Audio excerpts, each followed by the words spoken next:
Okay, we're recording. Okay, we're recording. Thank you, Michelle. All right. So, welcome to creating a plan for your family, a dating or courtship plan. Let me just get this dating word out of the way because I know and there's churches around the country and at homeschool conventions the word dating has kind of been put under this category as sinful and bad, and the word courtship has been put in this category as the Lord's way. And I just want to say, to start off with, y'all, it's just words. It's just words. But what happens is it's up to your family how you define what dating is or courtship is. So I want us to just get away from being afraid of the words, and we're going to just talk about what works for your family. Let me just say hello and welcome you all. Let me say this, that I am going to just throw out a lot of ideas for your family to talk about. And I want you to know that I don't expect that you're going to agree, mom and dad, with everything I suggest this morning. Kids, you need to know that too. That just because Mrs. Irvin is saying something or making a suggestion, ultimately, it is your mom and dad who know, with the Lord's help, what is best for your family. It is their job to decide, not my job. My job is just to create some conversation for you and your parents to have together. My job right now is to throw some ideas at you for you all to discuss, for you all to take to the Lord in prayer. But it is ultimately your mother and father who have been given divine, which means from God, authority to rule over their family, which includes you, the children, in righteousness. And it's them, through the gift and power of the Spirit, that they are able to determine what's best for each of you children and what's best for your family. So I want to make sure that we're all clear who has the ultimate authority in your home. And we're also blessed to have mothers and fathers who care so deeply about us and about our happiness. So we're going to just talk about how do we go about creating a plan, what it's going to look like to date or court at whatever age your parents decide is best for your family. Now, let me give you what I view as a definition of a date, because I'm going to say the word date a lot. But date in my Monica's vocabulary is just a planned event with someone of the opposite sex. It doesn't mean dating. It doesn't mean I have a boyfriend or a girlfriend. We'll talk about all that in a little bit. You're going to hear that I don't like that, agree with that, and I don't believe children should ever be in a committed relationship with someone until they're old enough to get married. So children is anyone under the age of 18. So, but just stick with me. Let's talk about it, okay? You're also going to realize that I am someone who, y'all, I like to talk about it. I don't think that it helps children or parents to be afraid to bring up topics. Sometimes, and not sometimes, a lot of times, I've met many parents that come to me with dilemmas with their teenagers. And when I get to talking to them, I find out that they just have avoided the whole conversation about courtship or dating. They just don't want to talk about it. Their rule in their family is you're not allowed to date till you're 18, so don't even ask. And that's the limit of their conversation. And I can tell you that that kind of approach never works. It never works. And so I'm one of these people that think we should talk about everything. And so we're going to do it today. So I hope you can see some of my slides. Sometimes they get, like this one, gets a little lost in translation on these platforms, webinar platforms. But what I want to just say is that number one, you all, is we've got to get rid of fear.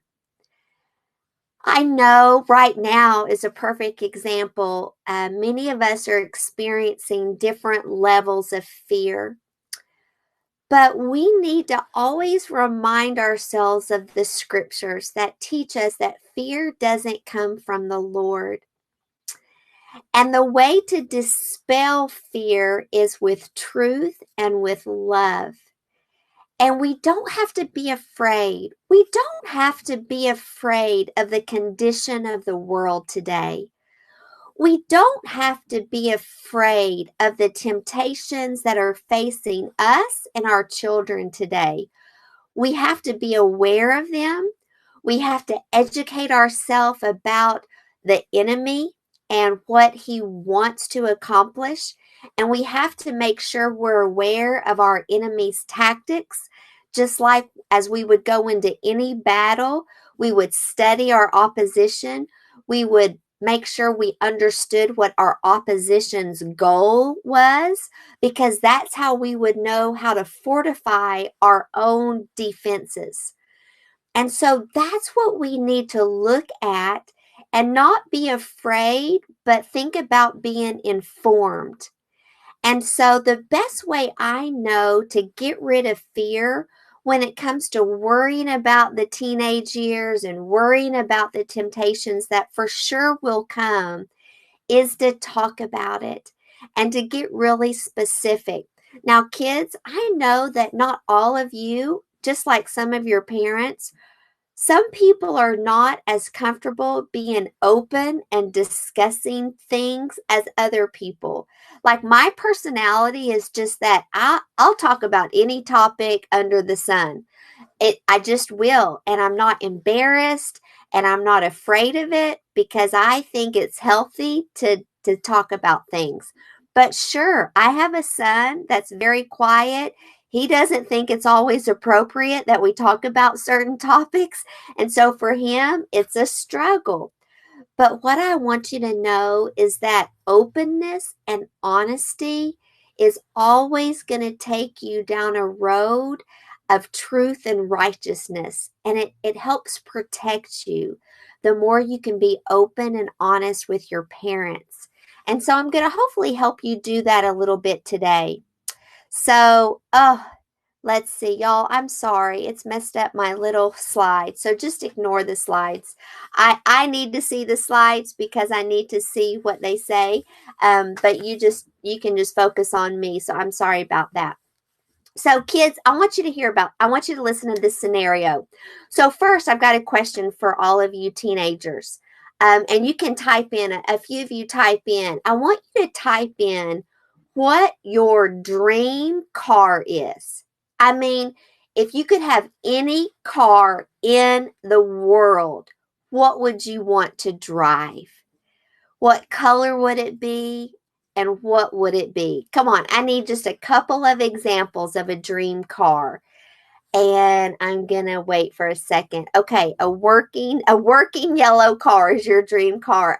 So there's not a high standard there. And Eden says a blue convertible. Oh, yeah, I bet a Jeep Wrangler.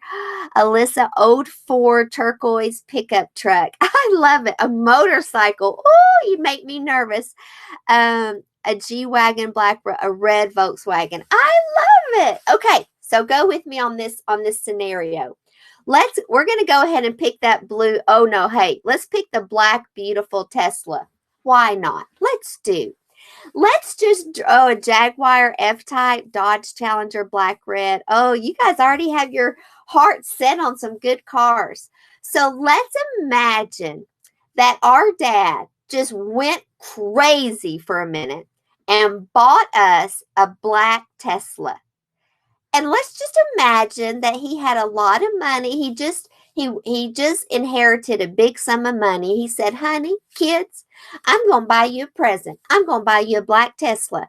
And all of a sudden he shows up and there's a black Tesla or whatever your dream car is in your driveway.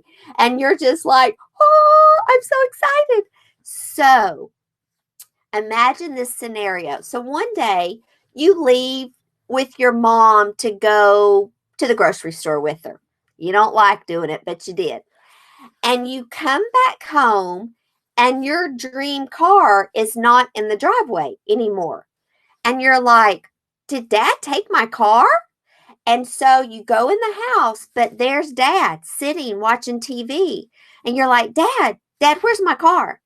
And your dad's like, well, you know that friend of yours that you hang out with a lot? Well, he came by and asked if he could borrow it. So he's got it. Your dad, what friend of mine? Oh, yeah, I can't think of his name. You know that kid with dark hair? I've seen you hang out with him a lot. You're like, Dad, you don't even know the name of the person you let borrow my car? Well, Dad, where was he taking it? Oh, he didn't say. He just asked if he could borrow it, and I didn't think you'd mind, so, he took it. Well, Dad, when's he supposed to bring it back? Oh, yeah, I didn't ask him that. I forgot to ask that too. Dad, you don't really even know who took my car. You don't really know where they took it, and you don't even know when they're bringing it back. Dad, this is my dream car. The most important thing to me. How could you do that, Dad? Well, see, kids, I want you to think about that scenario because that's what it feels like when your mom or dad think about you going on a date with someone else, going to an activity with someone else,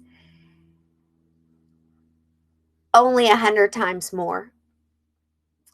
You see, you, children, are your mother and father's most precious gifts. You're more precious than any car. You're more precious than anything on this earth to your mother and father. Do you understand why they ask so many questions? Do you understand why they want to know who you're with, where you're going, when are you coming back? Because if something happened to you, their life would never be the same. They would never be the same. Sure, they would go on living, but it wouldn't be the same.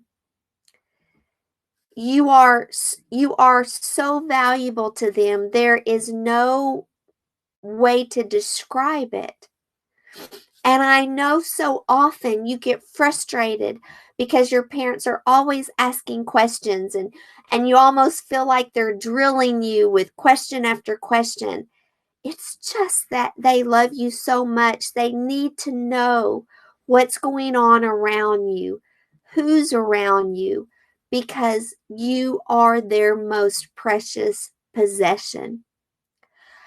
So as we go through this conversation and as you go and continue to go through these teen years, I want you to remember this scenario that I've just spoken about. And I want you to cut your parents a little slack because I want you to know that it's difficult to let your kids grow up and become more independent of you. See, us moms and dads, we know we're supposed to let you go. We know that we're supposed to allow you to have your independence. And sometimes as you kids get older and become teenagers, what happens is you start realizing that, hey, I don't know if I agree with every single thing my mom and dad think. And guess what? That's normal because you're your own person and you have your own brain and you think for yourself and you're supposed to. But us parents, we're so used to just keeping you close. We've had you so close as you've grown up that as you start to kind of push away from us, we're trying to hold a little tighter. And a lot of times it's because we're afraid. And as parents, we're going to try to work through our fear and try to find balance between letting you become independent because that's what you're supposed to become, and also guiding you and counseling with you to help you make good decisions. So, kids and parents, we've got to work together and give each other a little grace during these years because it will go better. And yes, we are recording.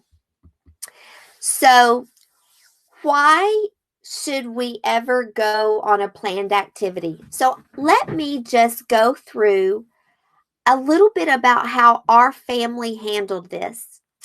You see, I've got 3 boys. So I have 2 stepchildren and 1 biological son.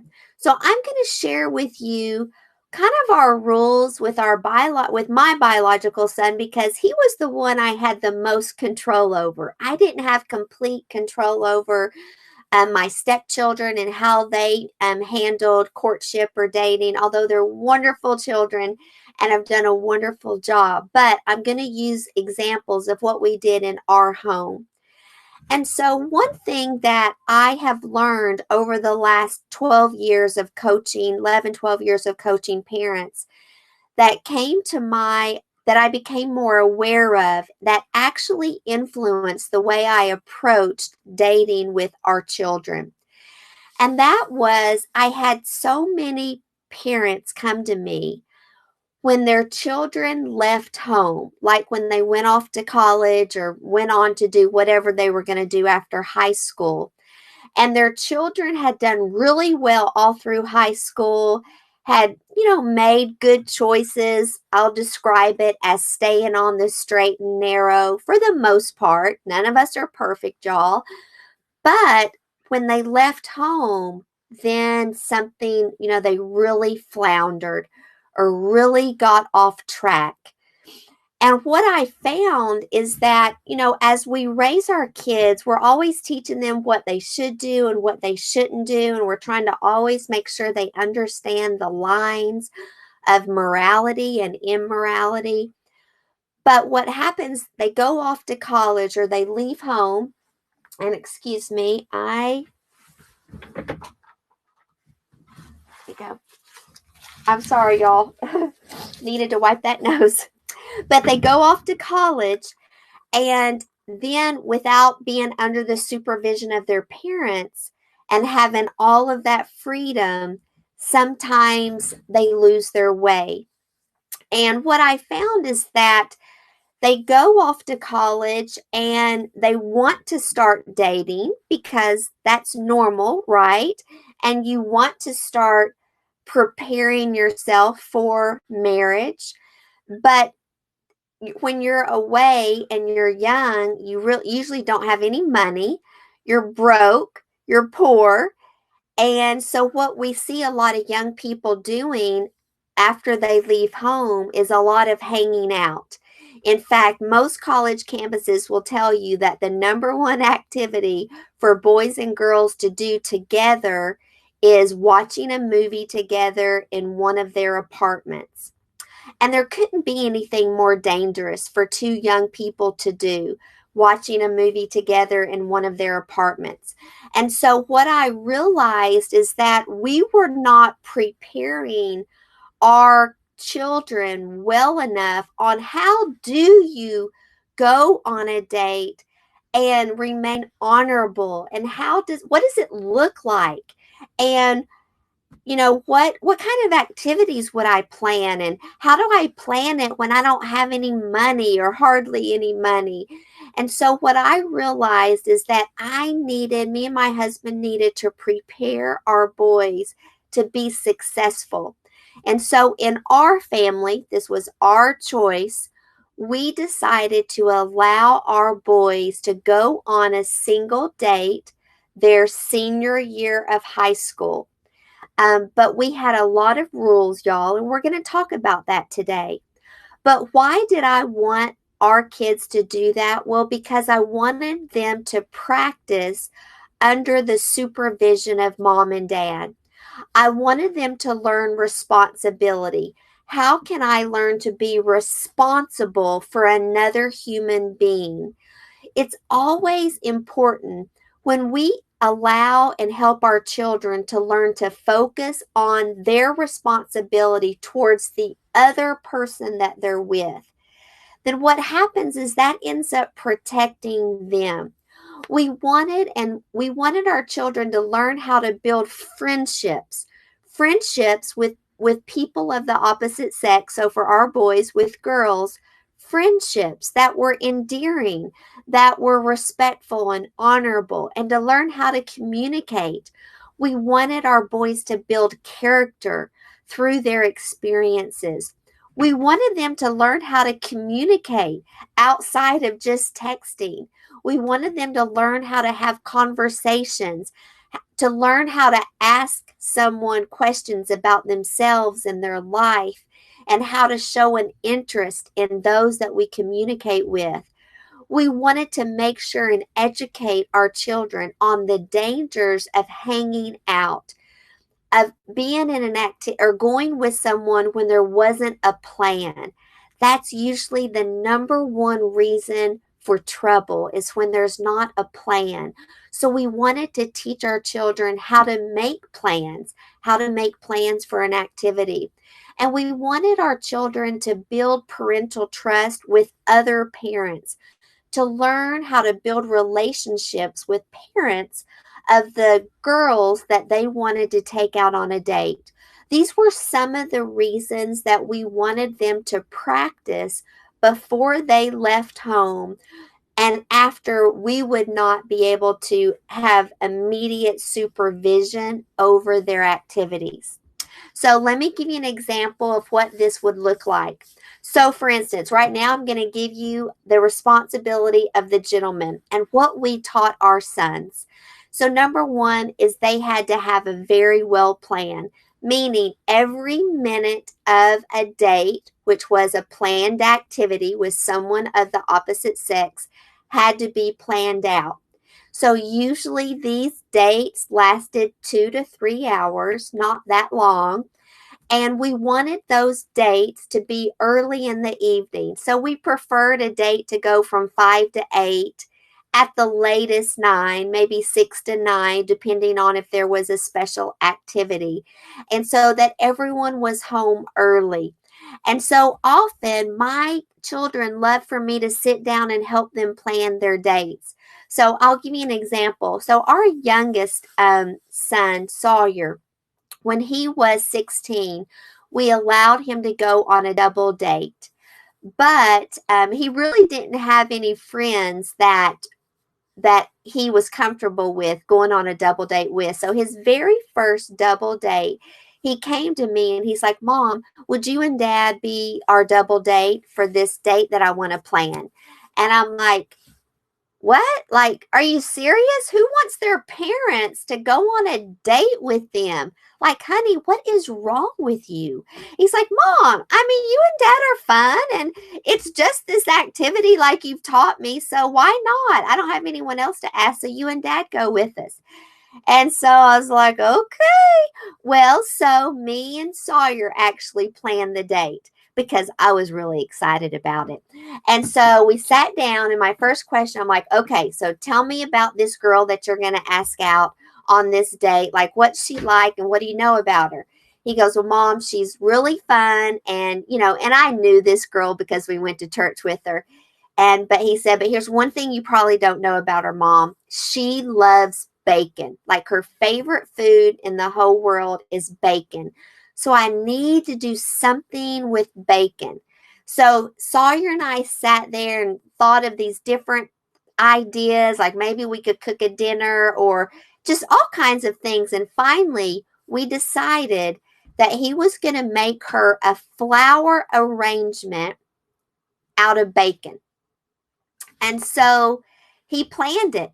So what he did was he cooked a bunch of bacon, and after he cooked it, he circled it in a little circle. And he got a plate, just a paper plate, and he got some pieces of celery. And the celery was the stem. So he had like 3 stems of celery. And then he had all these different little rolls of bacon. And it actually did look like a rose, a bacon rose. And so he had a plate of bacon roses that he actually took to her door the first time we went on this date. And so that was just the first thing we planned. But then we found out that at this old original theater in downtown Knoxville, Tennessee, they were showing The Princess Bride. And so we decided to go to this Princess Bride show. He was going to take her the bacon. And then after the show, because it was too much to have dinner too, we were just going to stop for dessert. And you all, that was Sawyer's first date with his mom and dad. And it was wonderful. And they had fun and we had fun. Let me tell you something that I realized very early on when we went about these dates or planned activities the way we did. When you have nothing to hide, you really don't care who you're with as long as they're fun people. Because that's what we realized is that when it's a well-planned date and all of the time is laid out, then you can have fun with lots of different kinds of people. So the first thing that we taught Sawyer is you have to make a plan. And so the second thing we taught him is that you have to have parental permission to ask a girl out on a date. So Sawyer had to call the father of this little girl and tell him what his plan was. He said, Mr. So-and-so, I'd like to invite your daughter to go to this activity with me just as friends. We're actually going to double date with my mom and dad, and we're going to go see The Princess Bride. We're going to go so-and-so afterwards and stop and get some dessert, and then I'll have her home by 9 o'clock. Would it be okay with you if I invited her to go with me? And so that's what he did. And so then he had to invite the young lady. That's the invite. And an invite either has to be on the phone or in person. We told Sawyer it was not appropriate to ask a young lady to a planned activity via text. We just didn't think it showed the level of respect that we wanted Sawyer to show the ladies that he would invite to a planned activity. Then next was the pickup. And so this was really important. Pickup and drop off were really important. And so our rule was that even though he had requested permission from a parent before he ever asked a young lady out, he also had to shake the hands of the mother and father, hopefully both, when he picked up the young girl. So if he rang a doorbell and the young girl came to the door and just started to come out, Sawyer would have to say, oh, excuse me, but is it okay with you if I say hi to your mom and dad before we go? You see, I wanted my sons to have to look that young lady's parents in the eye and remind those parents of the plan and remind those parents of when he would be returning their most precious possession. And I wanted him to make a commitment that he would take care of their daughter while she was in his care. That was really important to us.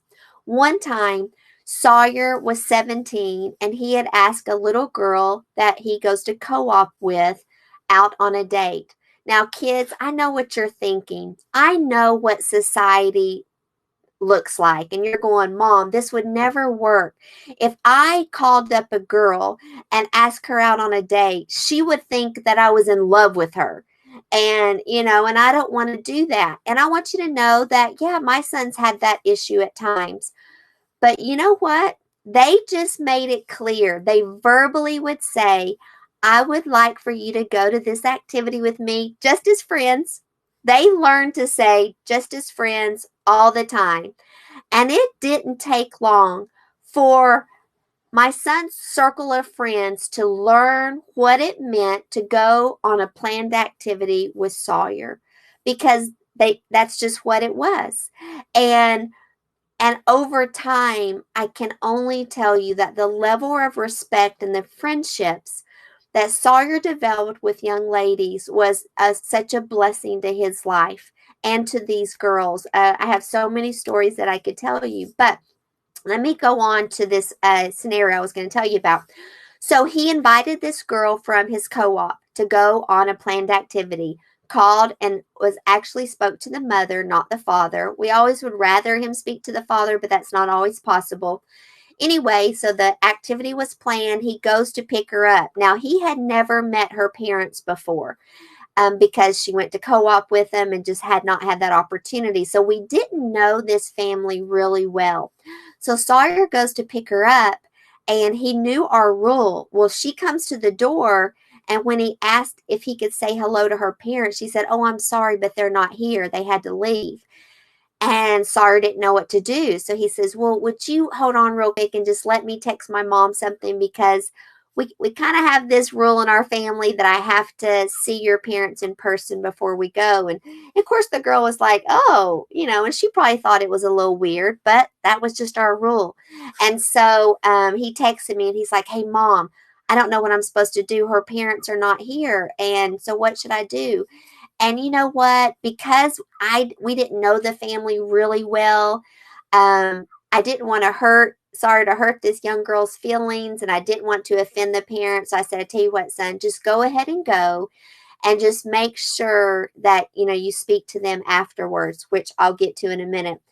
And so, but the thing is at least Sawyer knew he had to ask us.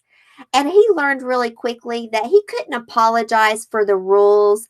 He would always just blame it on his mom and, "Oh, that's my mom and dad's rule." But he got used to where he was proud of the rules that we had set in place, because they created an environment that was safe, that he could have fun in, and he stopped apologizing for our family's rules. At some point, kids and teenagers and young adults, we've got to stop worrying about what people think about us. Our family might be different. Our family might be the only one that has these rules. That's okay. I believe the path, God's path, is only going to become more lonely and more isolated. And you and I have got to decide if we're okay with that. Are we okay if people think we're a little weird? Are we okay if people think our family's got some weird rules? I mean, you've got to decide. Maybe right now you're feeling like, "No, Mrs. Irvin, I'm not okay with that." Well, then I want you to ask yourself, why aren't you okay with it? Because I can tell you this, that being different is good. And being different is what's going to protect you. So let me get back to our plan. So after the pickup, then there's the execution of the plan. And so things have to go according to plan. I'll tell you a mistake Sawyer made once. So absolutely, thanks you all for your comments. So one time Sawyer had taken a young lady to a play. And he was so excited about it because he had not gone to a live play before, not like this. But anyway, the play was in a town about 20 miles away from our town. And where Sawyer really messed up is he didn't find out how long the play was. And I think he had looked and it said the play was I think he did look and see that the play was an hour and a half or 2 hours, something like that. But he didn't take into account intermission. And anyway, his timing was off. And so they went to this play, and by the time intermission was over, he was supposed to have this young lady home within 30 minutes. So it was going to be really late. And of course, that's not acceptable. So he texted us and said, "Mom, Dad, what should I do? Is it okay with you if I call her dad and ask if we can finish watching the second half of the play? And I'm so sorry that I didn't plan this properly." And so we said it was okay. And so then he called her father, told them the situation, and the father gave them permission to stay and watch the second half of the play. So you all, that's, communication is what it's all about. Some people have asked me, what was your curfew for your kids? And I said, you know what? I never gave my kids a curfew, but my kids, they never stayed out late. They were always home by 9:30. Sometimes I'd be like, why are you home so early? Well, Mom, the activity was over.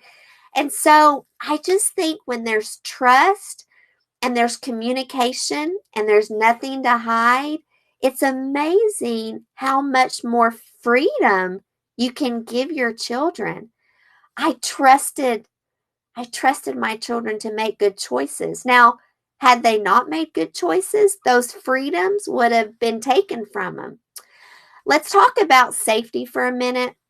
I'm going to go over, I think I have another list somewhere, but there were lots of little safety things that we discussed. And parents, this is where you've got to be real candid with your kids. So we had some safety rules, like you were not allowed to sit in a car alone with a young lady, period, ever. Unless you were just driving straight to the activity, but meaning you couldn't sit in a parking lot or hang out. Well, one time, Sawyer, once again, had a young girl. They went to an activity, and he texted me, and he's like, hey, Mom, it is pouring down rain. We only have one little umbrella. Do you care if we sit in the car for about 10 minutes until the rain lets up? It's all about communication, but that's how strict our rules were. But the thing is as long as our kids communicated with us, we worked with them because situations changed. Now, honor, I always taught our children that your honor, if you want to live with honor, you have to do honorable things. And your responsibility is to protect the honor of the young lady that you're with. That's your highest priority. Let's talk about the return home. So whenever our sons had to take a date home, they were never allowed to drop her off at the door because, I didn't want that whole door scene, and we're going to talk about physical affection in a minute. But they had to return the young lady physically to a parent. So they'd get to the door, and sometimes the girl would be like, okay, bye. He'd say, well, actually, is it okay with you if I walk you in? And sometimes the girl would say, well, let me make sure it's okay with my mom, that she might be in her pajamas. Usually, though, Sawyer would tell the parents when he was on the phone with them so they could be prepared that when they returned from the date, he wanted to escort her in the house. Once again, parents, do you know why this was our rule? Same reason the first time. Because I wanted Sawyer to have to look that father and mother in the eye after the activity and be accountable to them. But what really happened was that's how he developed such a great relationship with so many parents. Because it's so fun to hear about, oh, what happened? What'd y'all do? How was the play? How was the ice cream? And it allowed the kids to be open and share, and it put the parents at ease, and it put the kids at ease, so you could talk about it. This thing where kids don't talk, and one of my favorite things that I miss so much is every night when my kids would go out and do whatever as teenagers, I just could not wait for them to come home and tell me all about it. And they just would know. They would come into my room and sit down on my bed and be like, okay, Mom and Dad, this is what happened. And I'd be like, oh, who else was there? Oh, how's that friend doing? And oh my goodness, how fun. And what did she like that? And what did she think? And it wasn't me trying to, just tear apart their activity. I was excited to experience their fun nights afterwards. And I loved them telling me about how it went. All right, let's keep going, y'all. I'm talking too long. Let's talk about the lady's responsibility. Now, the lady's responsibility is number one, she has to accept or deny an invitation. Now, girls, I want to tell you something. Look, it's different today, and I feel for you because unfortunately, so many parents are not teaching their sons how to properly ask a lady on a date, on a plan, to a planned activity. And so you're not alone if a young man never asks you to do this. It's not your fault. And it's not about you not being pretty enough or nice enough or cool enough. It really, I blame 100% the parents of the gentleman who are not teaching their sons the value of how to properly ask a young lady to an activity. And so I'm sorry that you may not be having these experiences, but I want you to be prepared. And girls and women have an incredible influence over young men. And so, with the right attitude and with the right words, girls can kind of nudge a little bit in the right direction to young men. But one thing I want to make sure is that our young girls are very respectful to all young men, regardless of whether you accept or deny an invitation. For instance, ladies, you've got to be brave. You can't ever be afraid to say no. If you were to be asked by a young man to go to an activity and you don't want to go, you simply need to go, "Thank you so much for inviting me to do that. That was so kind of you. I'm going to decline, but thank you anyway." You know what? Role play this with your mom. You've got to get comfortable at declining. What I wouldn't want you to do, and what would not be appropriate, is for you to tell the young man, "Well, let me get back with you," when you really have no intention of going.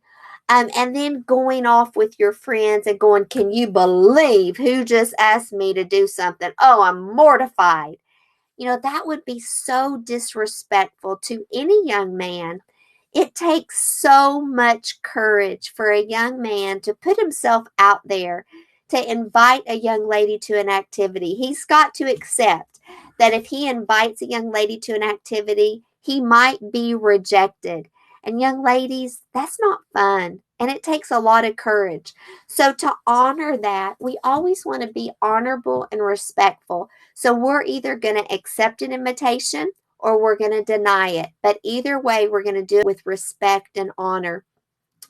A young lady is responsible to make sure she understands the plan. She understands what the activity is going to be, and is the activity planned well enough. And sometimes maybe she needs to help. Oftentimes, Sawyer and his friends would run out of ideas, and they'd be like, so they'd, maybe call two of their friends who were girls and say, "Hey, y'all, let's do a double date Saturday night, but we need help. Help us plan it. We need some good ideas." And so it just was fun to get more people involved in planning what the activity is going to be. Of course, just like gentlemen, we all have to dress with respect. So often I get women and girls that will come to me and complain about how somebody is treating them. Women, girls, let me tell you a truth right now that is always true, will always be true. We teach people how to treat us. No one else does it. We do. Yeah, someone might come from a different background, a different family than us, and they have different habits. But at the end of the day, Monica Irvin, teaches people how to treat me. And there are things I will accept, and there are things I will not accept. I don't care who you are. And so you can kind of imagine. And so I want you to know that you have such great power. You are the one that helps people to know what to expect from you. And one of the ways we do that is how we dress, how we carry ourselves, how we speak. Do we speak with confidence? Are we friendly and kind and humble, but yet strong and confident? And that's something that we can work on in other areas. And that's another topic. But we always want to show our gratitude for any time someone has been polite enough to ask us to an activity. So a friend of mine called me last year. Her son goes to public school and had a prom. It was his his senior prom, and he asked a young girl to go to prom with him. They were just friends. There was no romantic feelings. But anyway, when they arrived at the prom, so they went to dinner and then arrived at the prom, this little girl that he was with said, "Oh, hey, I'm going to go over here and talk to a few of my friends. I'll be back in a minute." Well, so she goes over, leaves her date and goes over to visit with some friends, and she stayed over there. I think my friend said the remainder of the night, but whatever time it was, because now I forget, she stayed over there a really long time and left her date standing by himself for a long time. And then after the date, after he returned her home, he said she didn't even thank him. And so we just want to make sure that we show our gratitude. Anytime someone spends money on us, anytime someone has been kind enough to invite us to an activity, I hope we show our gratitude for the sacrifice that they've made in order to do those things. We want to make sure we communicate well with our parents and make sure that they understand everything that's planned. And we want to be discreet and thoughtful when speaking of our date to others. Like, let's say you did go out on a date, y'all, and it was disastrous, meaning maybe you didn't have anything to talk about. You sat there in awkward silence for 2 hours, and it just was not the best date. I hope you would never tell others about that, except maybe your mom and dad.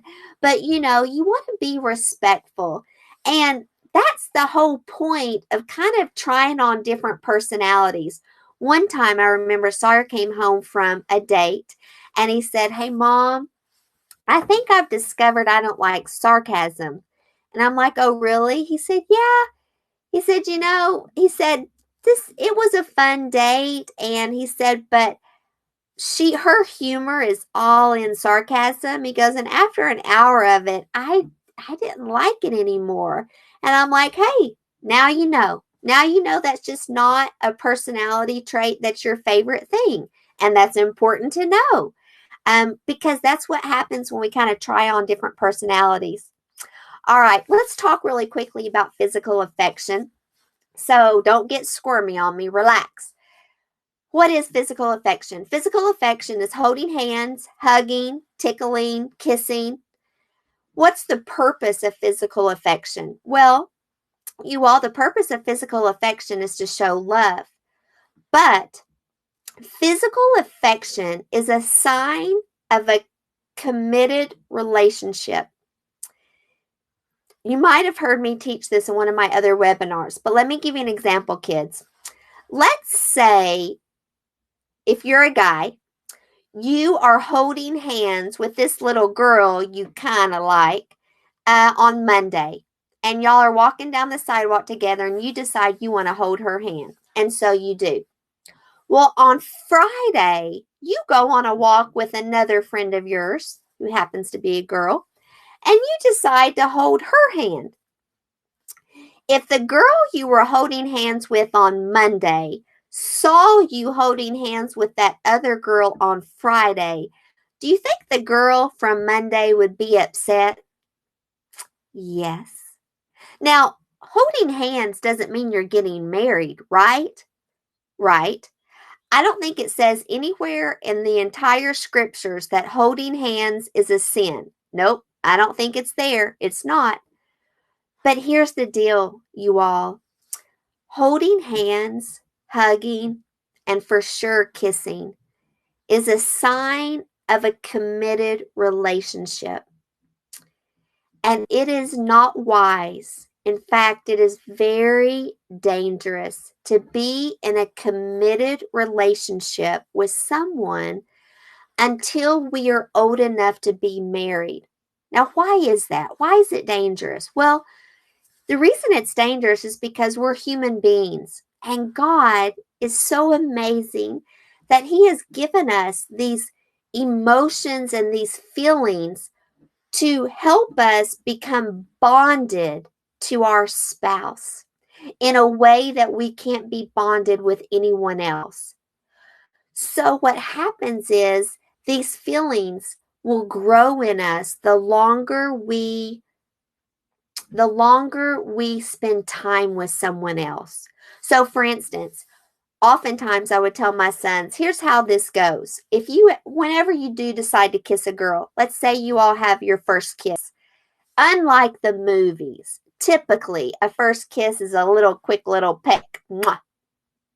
And then if you decide to kiss again, it's probably going to be a little longer. And if you decide to kiss again, it's probably going to be even longer and a little bit more passionate. And guess what, kids? That's the way it's actually supposed to go. But because of that, we've got to make sure that we don't have physical affection until marriage, until we're ready for marriage. Because we're made to want more, to want to be closer. Because the first time you hold someone's hands, it's like lightning is going through your body. Well, then after the fourth or fifth time of holding hands, it's not lightning that much. You might get a little tingle, but no lightning. Well, then you want the lightning. And so then the next step is maybe I'm ready to have a little kissy. And sure enough, there's the lightning. But see, it's a progression. And so, kids, that's why I don't care who you are, what you think you know about the lines. And, one time my son came to me and said, Mom, don't worry. I know where the line is. And I'm like, oh, this kid's headed for trouble. Because if you think that you're an exception to the rule, if you think, oh, yeah, but I wouldn't do that, I wouldn't go that far, you are foolish and kidding yourselves, because none of us are above temptation. None of us are above getting sucked in to temptation. And that's why if you and your parents can talk about the rules and talk about where the lines are. Now, kids, one time my 16-year-old son came and told me that he kissed a girl. And he knew our rules. I've taught him what I'm teaching you, only in a lot more detail. And I wasn't happy about it. But he told me about it, and we talked about it.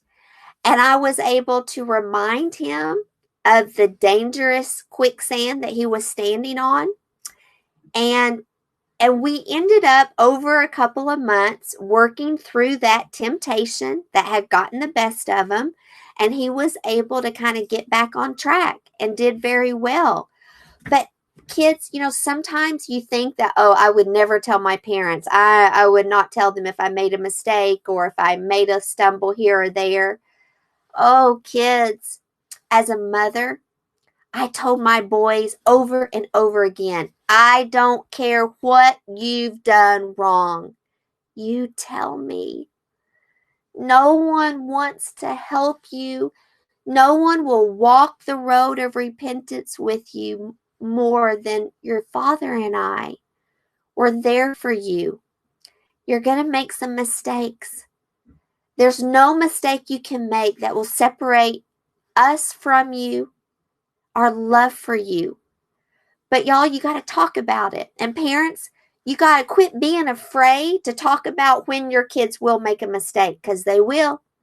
And just pretending like no one's ever going to make a mistake, that's what perpetuates secrets and hiding.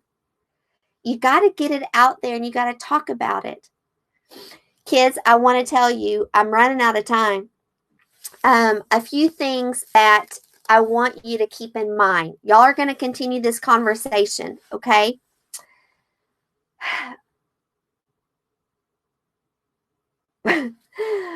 If you could hear the questions I would ask my boys, oh, you all would cringe. But I'll give you an example. So Sawyer got married it'll be 2 years in August. And I want you to know that he did remain chaste until he got married, and I mean was able to then enjoy that experience for the first time with his wife. Um, Now, y'all, it was hard. So after Sawyer got engaged, I knew that Satan would really start hammering on that temptation. Because, Satan, your enemy, doesn't want you to remain pure. He doesn't want you to remain chaste. He wants to destroy your potential for happiness. And so I knew he would ramp up his temptation once Sawyer and Jasmine became engaged. So every week, and if not every other day, when me and Sawyer would talk on the phone, I'd be like, honey, how's the temptation going? And I remember about 3 days before Sawyer got married, he goes, Mom, I want you to know that I think about having sex every day. Y'all calm down. You can say the word. But Mom, I've made it this far. I got it, Mom. We're going to do okay. You all, that's what an open conversation with your parent sounds like. Now, you may be dying right now, but you got to talk about it because your parents are who can help you stay accountable. There were times when my boys were teenagers and I would ask the questions, have you seen any pornography this week? I didn't think so. We had lots of protections and but a lot of times your kids won't just volunteer. You've got to ask questions. I'd say, have you been tempted to do this? Have you had thoughts about this? And then every now and then, out of the blue, I would ask a question. All of a sudden, I'd get well, actually, Mom, yes. And then we talk about it. You all, that's how you keep your kids safe. You got to ask the questions, and you got to know that Satan is trying so hard to destroy our children. But there is a path to success. And even if our children falter, there's a path to success. It's called repentance. And we have to remind our children about repentance. We got to make sure that our children, when they do make a mistake, aren't so afraid to tell us, that they take that burden and they take that weight of sin and carry it with them on into their future, because it will cripple them and chain them down. We want to make sure we have made these decisions ahead of time. You want to pray over every activity that you go on. You want to start and end early your activities, like I said. You want to make sure and realize your responsibility to protect kids and teenagers and young adults and parents. What I will tell you is that peace and safety comes from communication. You got to communicate about your plan. We've got to make sure that we don't make our children feel under judgment, but because you know what? It's hard to make good choices all the time. And just because a bad thought goes through our brain doesn't mean we're wicked. It means we're human. What happens is when we get a temptation, maybe an immoral thought comes into our brain, we have to decide right then and there, okay, am I going to let you hang out in my brain and set up shop, or am I going to move you out? And so we've got to realize that this is normal for temptations to come, and we've got to realize how much Satan is trying to make sure our children don't reach where they want to go. And so we have to talk about it. But you all, God is more powerful, and his ways are higher ways. I'm going to give you all an example of a date that Sawyer went on in college. Now, parents, the only reason Sawyer was able to have this kind of date in college is because he had practiced a little bit under our supervision. Once again, I'm not saying it's right for your family. You all have to decide. But so one time, Sawyer was a freshman, and we're going to end in just a second, you all. But he calls me up. He's like, Mom, I got to tell you about this awesome double date I went on tonight. And I'm like, okay, cool. What was it? He goes, well, me and this guy took these two girls, and we started out at Walmart. And I'm like, son, Walmart? You took a girl to Walmart on your first date? Have I not taught you anything? Mom, relax. Hold on. Let me tell you about it. He said, we went to Walmart, and he said, so what we did is each couple got a cart, and we had 30 minutes to go into Walmart, and we had to just pick 15 random items off the shelves, as random as we could find. And then we had to meet back at the front door 30 minutes later. And then we swapped carts. And then it was a race.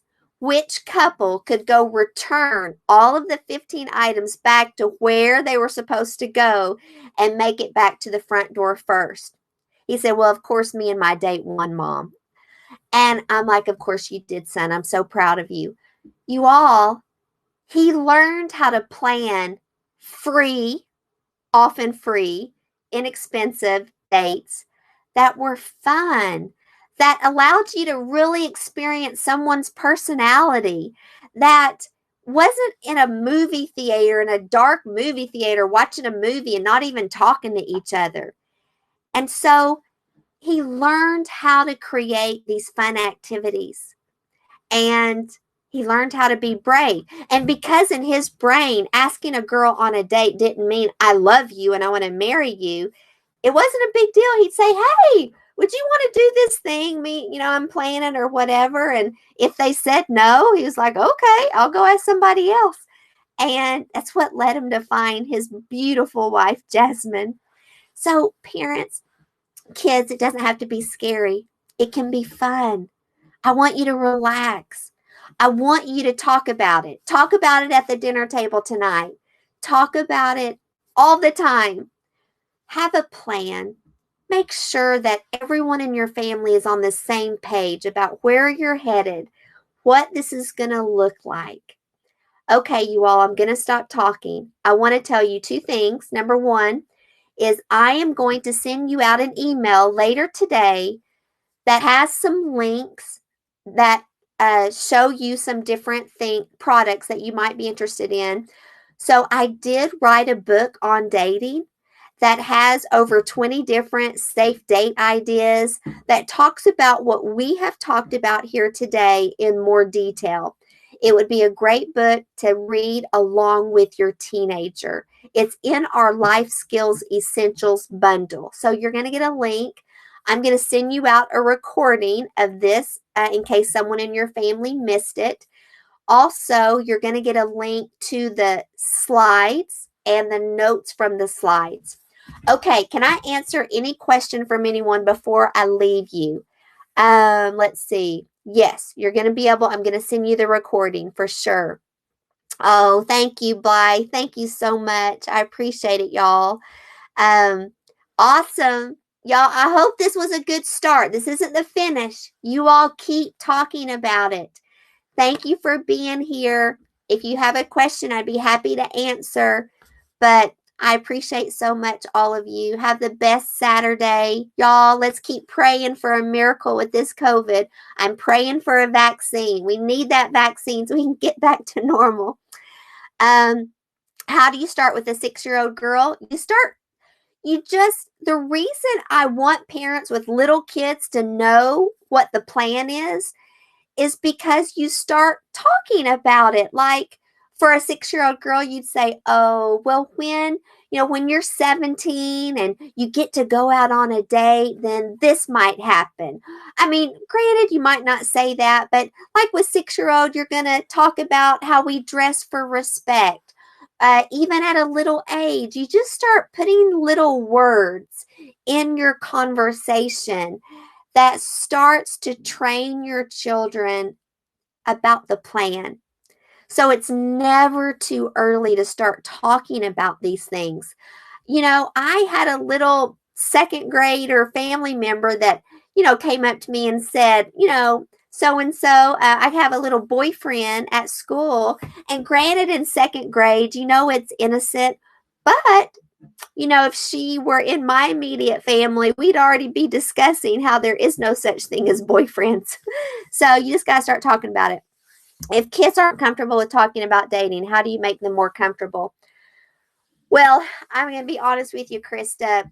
It's never too late, but you just got to start doing it.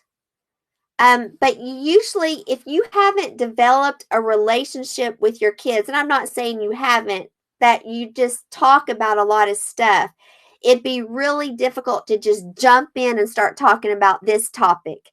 You've got to lay a foundation of just open dialogue.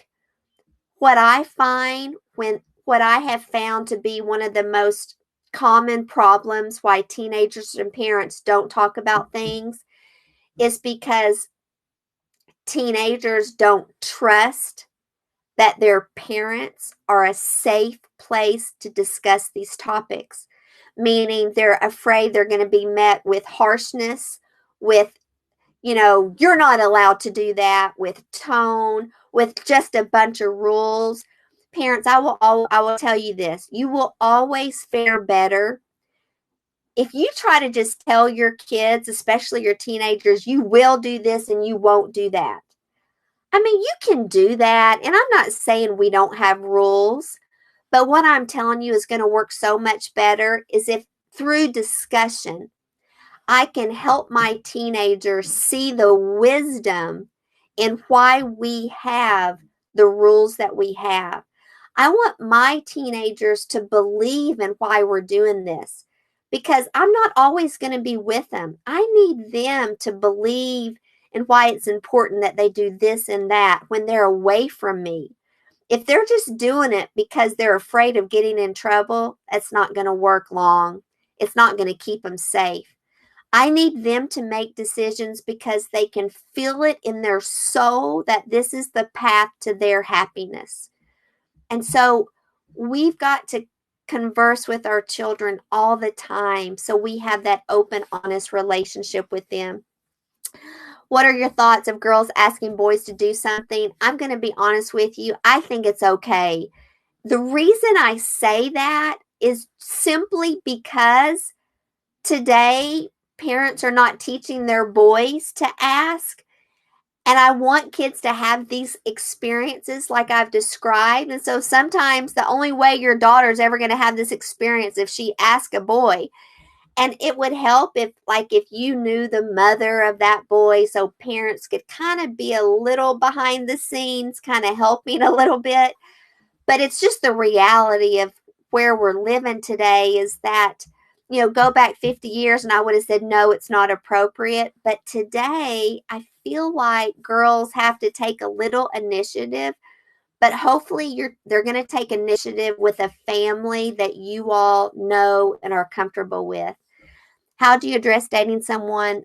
How do you address dating someone of the same faith or of a different faith? Did you mean to say of a different faith, Stephanie?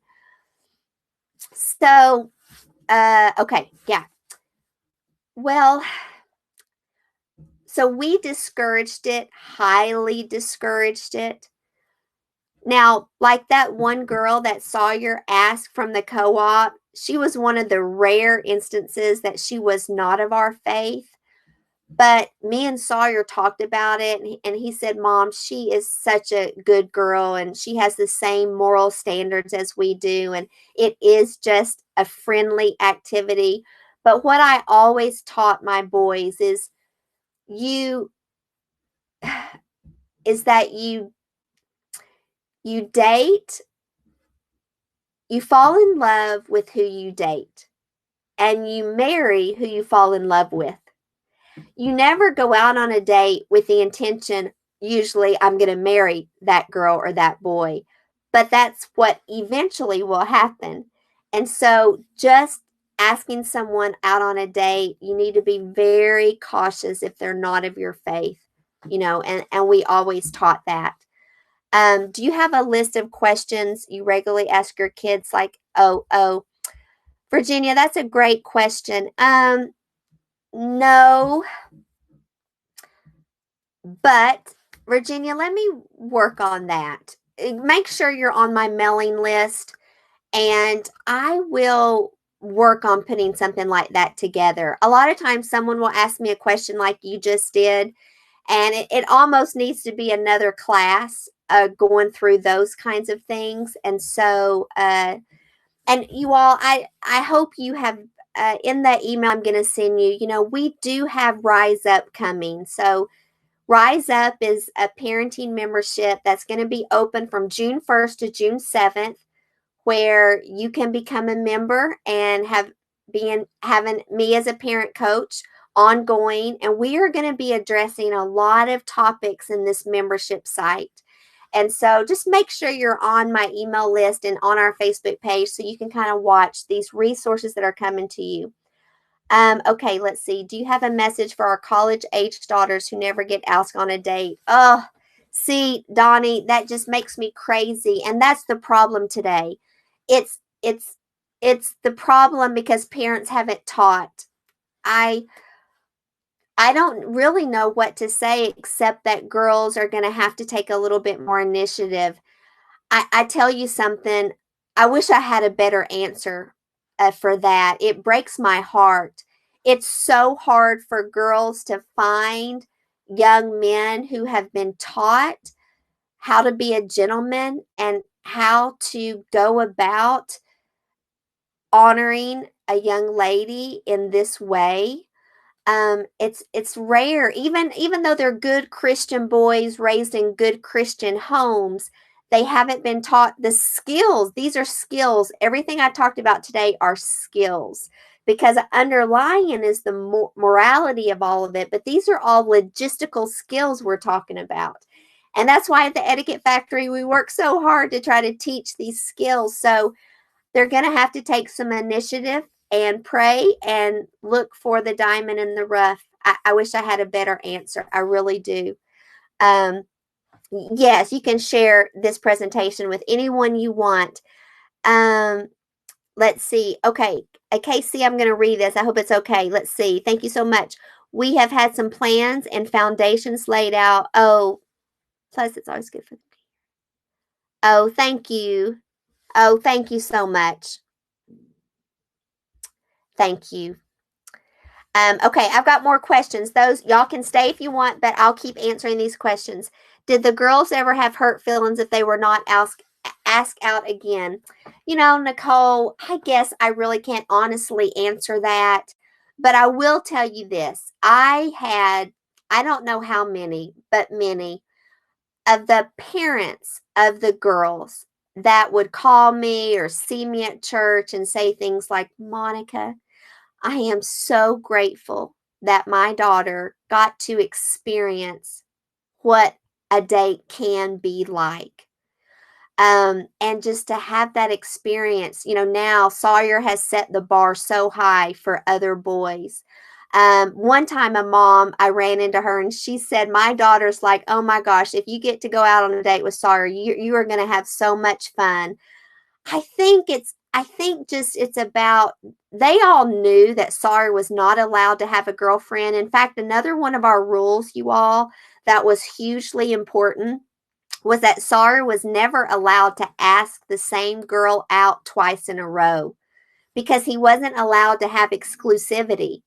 And so that was one way, because there was a certain little girl that Sawyer always really would rather have asked out.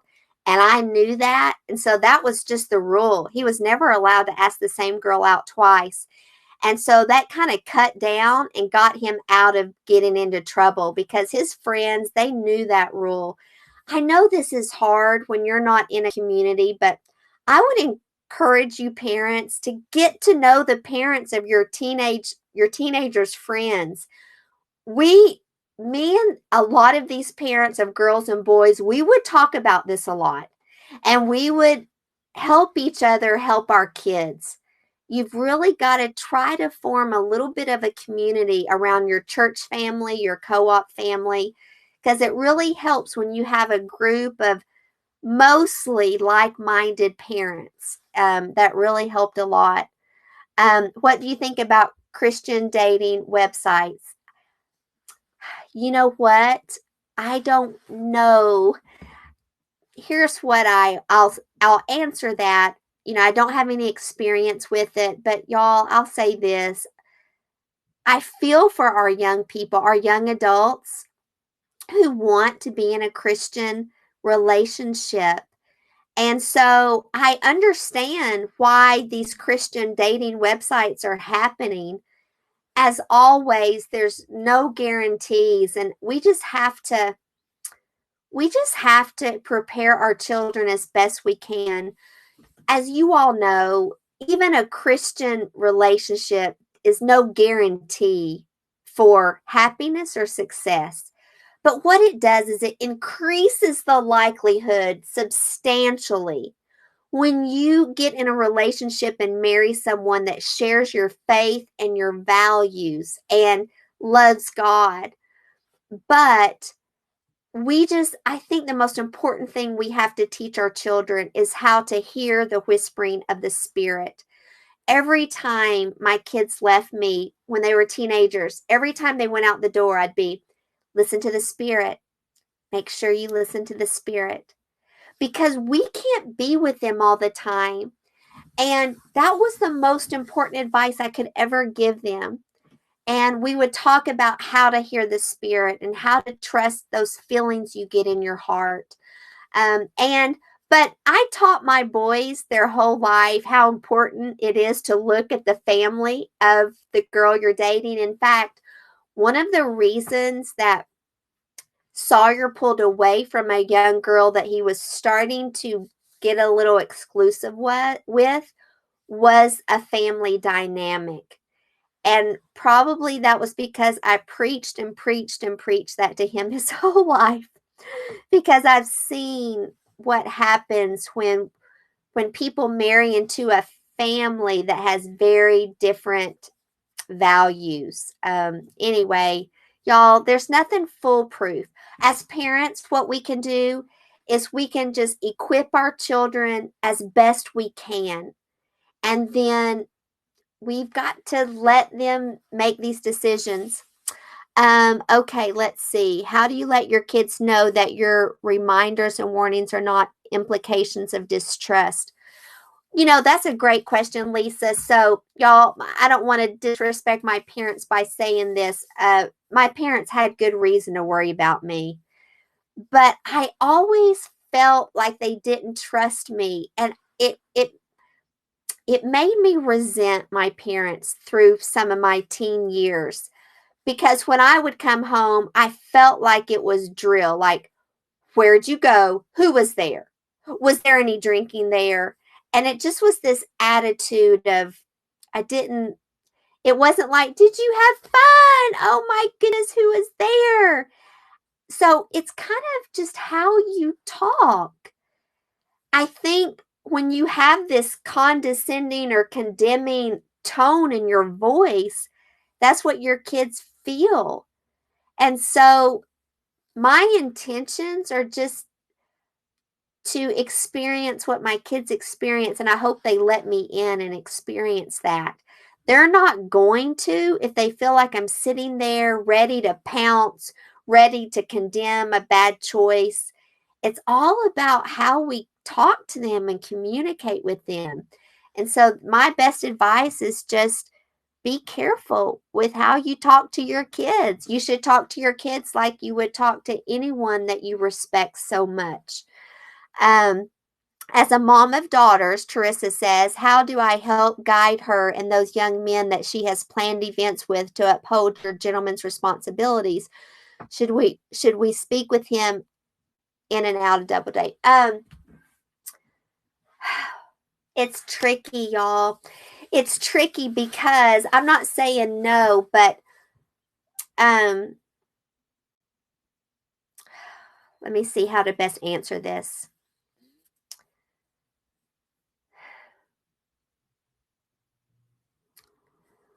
What I have found, and I have one friend who's got 3 daughters, and one thing that I've loved that they have done is if they have a young man that wants to take their daughter out on an activity, because they have daughters, they'll first say, we would love for you to do that, but our family rule is that you first have to come to dinner with our family. And so they just invite that if the daughter's okay with it, they invite that young man over for dinner one night just so they can get to know him better. The thing is, that's why I do think it's so important that we really get to know our kids' friends, because, like, very rarely, in fact, maybe only once or twice, did Sawyer ever ask a girl out on a date that I didn't know her and I knew her parents, like, really knew them, because I knew my kids' friends. We had, I was involved heavily in all of their activities. And I used to love to plan big activities for my son and all his, like we'd plan a huge bonfire and invite all the boys and girls over for a special activity or something. And so I just am going to encourage you, you've got to get to know your kids' friends. So when somebody does ask, it's not a stranger asking most of the time. So I do love that. I don't think it would go very well if the father or mother of a daughter, when a guy asked them out on an activity, on a date, if they went to him beforehand and said, okay, let me make sure you understand the rules. This is this and this and this. So, it's like you've got to figure out how to do that in another way besides listing rules. And it's called letting a young man know who you are and your family is and what your values are. But at the end of the day, you got to raise strong daughters who know what they believe, why they believe it, who have already made their decisions about the path that they're going to be on, and and you've role played with that daughter how to handle situations when she's asked to do something that she's not comfortable with. And so these are just all, we've got to equip our children to be able to take care of themselves and to be able to show what they're about through their own actions. Your daughters are strong enough to handle themselves in all things if they're equipped correctly. That's how I would handle it. All right, y'all, I got to let you go. Hey, have a great Saturday. Thank you for being here. And I hope to see you around soon. Our last presentation is in 2 weeks. Our last one I'm doing during this COVID, and it's on dining etiquette. So if you've never been present for one of our table manners presentations, you got to come. It's so fun, and your kids are going to learn a ton of table manners. So that's in 2 weeks. Okay, bye, y'all. Thank you.